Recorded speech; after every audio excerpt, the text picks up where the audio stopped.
there is at any given time a small number of incredibly talented individuals that have an exceptionally high ability to produce groundbreaking ideas. And if the opportunities available to these individuals are limited, or they don't have access to institutions that would nurture their talent, then the whole world is operating at significantly below its innovation capacity. This is Ruchir Agarwal. I am an economist at the IMF, and I work in the Asia Pacific department, but my research focuses a lot on where good ideas come from, what are the drivers of innovation. Welcome to this podcast produced by the International Monetary Fund. I'm Bruce Edwards. There are talented people everywhere with ideas that could make the world a better place to live in. But what does it take for a promising young innovator to reach their full potential? Economist Ruchir Agarwal says global scientific output could be more than 40% higher if talented people around the world had equal opportunities to nurture their abilities. Agarwal and co-authors Ina Ganguly and Patrick Golay have published an article in the March issue of Finance and Development magazine titled Embracing the Gift of Global Talent. So the stereotype of migrants, especially from low-income countries, is one of the low-skilled worker. And so what made you start looking at how immigration policies might have an impact on science and innovation, and why was this important to you? Yeah, so, the work I'm going to be talking to you about today is with my colleagues, Patrick Golay, Ina Ganguly, and Jeff Smith. And we've been working for over a decade to understand where good ideas are coming from. What can policymakers do to advance the global knowledge frontier? And a big slice of this question has to do with what is the role of talent in knowledge production. And we met about 10 years ago, a little over 10 years ago in Boston. And as you know, Boston is a very special place. It's a hub for innovation and science. And yes, indeed, they have immigrants that are involved in various aspects of daily life. As you say, the low-skill immigrants are definitely present in Boston, but there are also a lot of high-skill immigrants. So no matter which aspect of life we looked at, science or industry, we met, became friends with, and learned from incredible talent, many of which were often born overseas. So this kind of gave us a very intuitive and very personal understanding of why talent matters and why often foreign talent matters for science. Now, there's a lot of discussion of why the US, for example, needs to attract better foreign talent to retain US's standing in the world, leadership role. And so a lot of people have studied that question, why high-skilled immigration matters for competitiveness. Yeah. What really motivated us here was this kind of immigration should also matter for the global advancement of science. So it's not just that people come to the US and they help the American industry, American science advance, but a lot of the ideas that get produced here then are quote-unquote exported to the rest of the world. And so we've been interested in understanding then how does foreign skilled immigration to countries like the US matter for the global advancement of science. And what's special about talent is there is a inherent geographic mismatch. Talent can be born anywhere, but there are very few places that specialize in nurturing talent. So a big part of how ideas are produced is making sure there's bridges available for these talent that are born often in developing countries to these places that specialize in nurturing them. So that's kind of the motivation behind how we got interested in this and why we think actually this matters for the future prosperity of the world. So finding data for this type of research is always challenging. Tell me about the data that you used for this study. Right. So you can call our approach something like a big data meets small data. Okay. So, of course, one of the incredible gifts for researchers in recent years has been availability of very large data sets that allows you to observe what's happening around the world, right? What we do in this project is we use the International Math Olympiad as a laboratory to understand the role of talent in knowledge production. And why we do that is what's special about that particular setup is it is a worldwide competition for very smart high school kids. And so we can observe a pool of talent at a very young age, and we can ask which kids among these later on end up doing groundbreaking work in math or sometimes even outside math. And we follow about 4,000 individuals who participated in this competition between 1980 and 2000, those years, and we trace them based on public records, their publication records, their career trajectories, to build together a picture of what happened to these individuals later on in life. So, but when I say big data meets small data, is we combine data.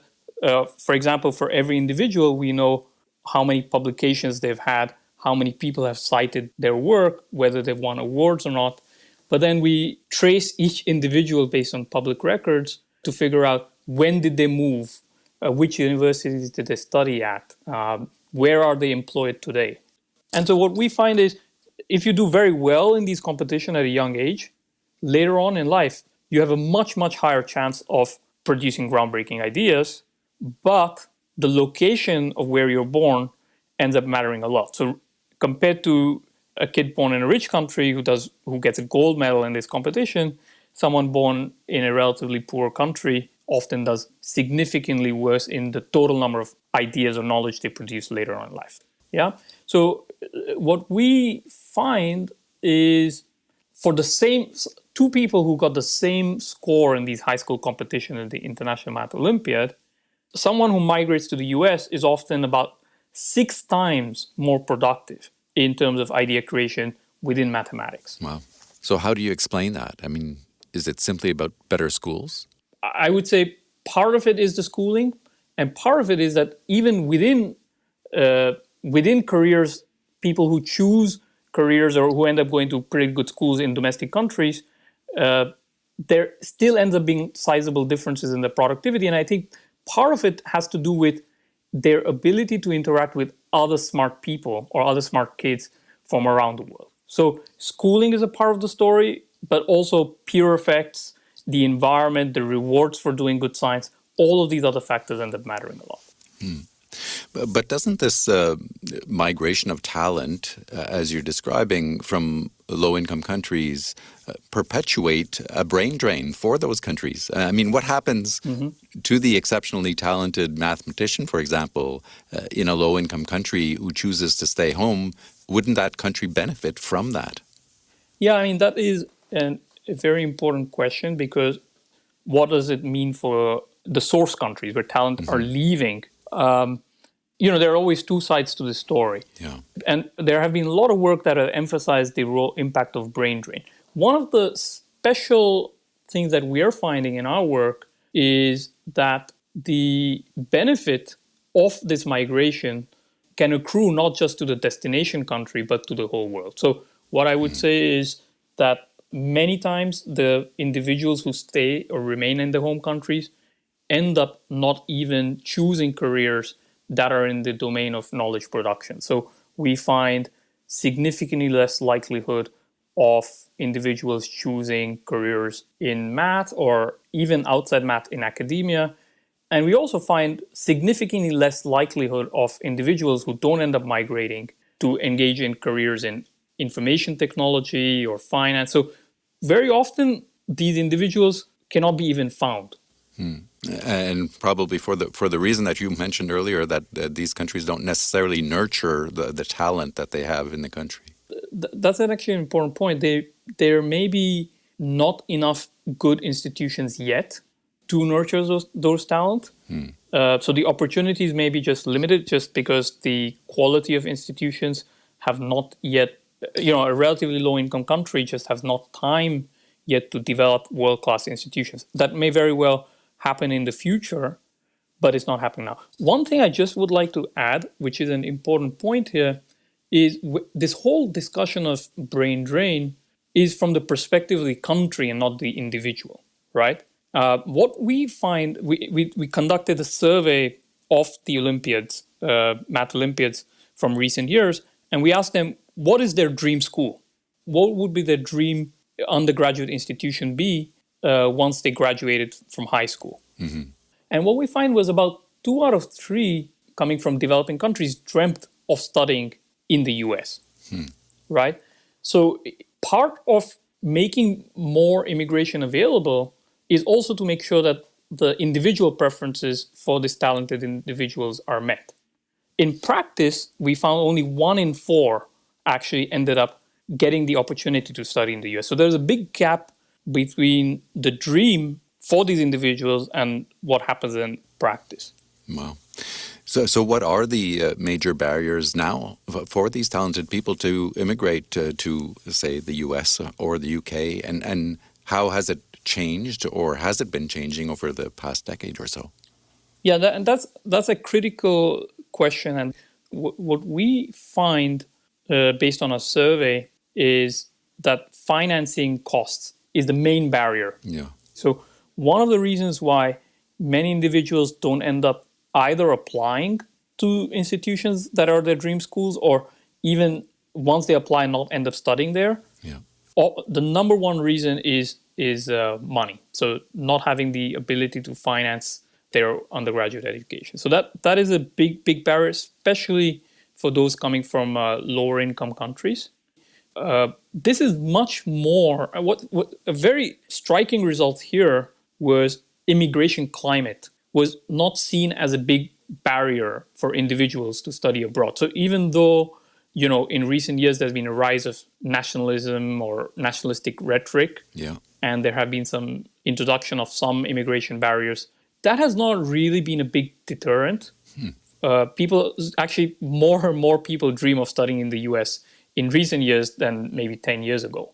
But the big deterrent really is the financing cost. And so have you found that policymakers are essentially aware of the potential benefits of easing constraints on immigration or facilitating at least people to pursue their studies in their countries?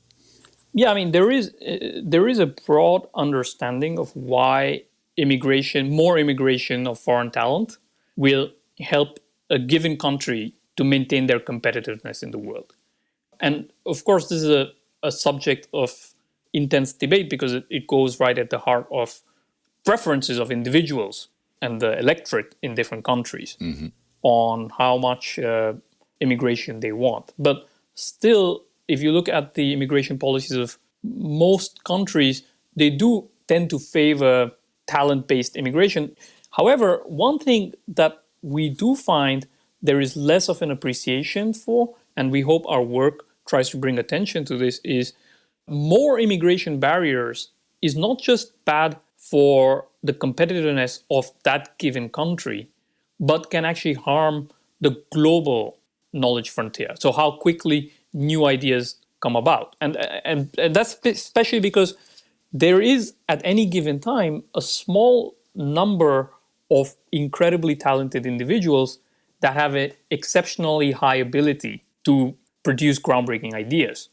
And if the opportunities available to these individuals are limited, or they don't have access to institutions that would nurture their talent, then the whole world is operating at significantly below its innovation capacity.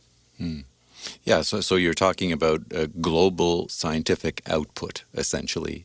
And so do you think that the global scientific output will suffer from the added restrictions on migration that we're seeing, that are imposed by the pandemic? Yeah, I mean, that of course the pandemic has taken a great toll on so many lives. And in a way, some of the hidden costs of the pandemic will also be related to science. So our work would suggest that we may not see the impact immediately, because, in a way, in science, networks of scientists matter, right? So we have already a lot of existing networks of scientists, and we've just managed to move, many of us have managed to move from working in the office to working remotely. But what the pandemic does affect is the formation of new networks, or the opportunities available to new, fresh high school graduates to come to the US to study for their undergrad. So these impact on these cohorts will end up showing years from now, where we will probably see a lower output from these cohort of individuals just because of the limited or more limited opportunities available to them because of the pandemic. Ruchir Agarwal, Senior IMF Economist in the Asia and Pacific Department. Thanks so much for this. Thank you very much.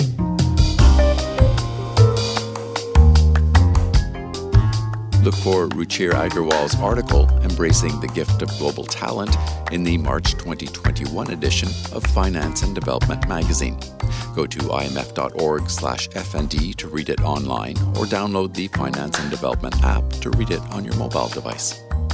And look for other IMF podcasts wherever you get your podcasts. Please subscribe if you like what you're hearing. You can also follow us on Twitter @IMF_podcast. Thanks for listening.